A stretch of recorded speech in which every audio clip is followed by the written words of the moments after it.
নামাজ পড়বেন তারা ওই কোরআনে স্কুলের যে সান্তানিকা সেখানে নামাজ করেন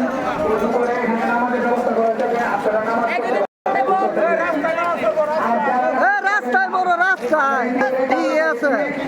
আমাদেরকে প্রতিহত করার জন্য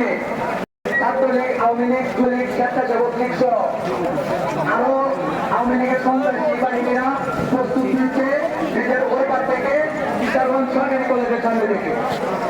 আমরা যারা নামাজ পড়বো না তার সর্বদা প্রস্তুত থাকবো ওদের মোকাবেলা করার জন্য নামাজ পড়বে নামাজ শেষ হলে আমরা আবার কর্মসূচি ঘোষণা দিব এবং আমাদের কর্মসূচি এখানে শেষ নয়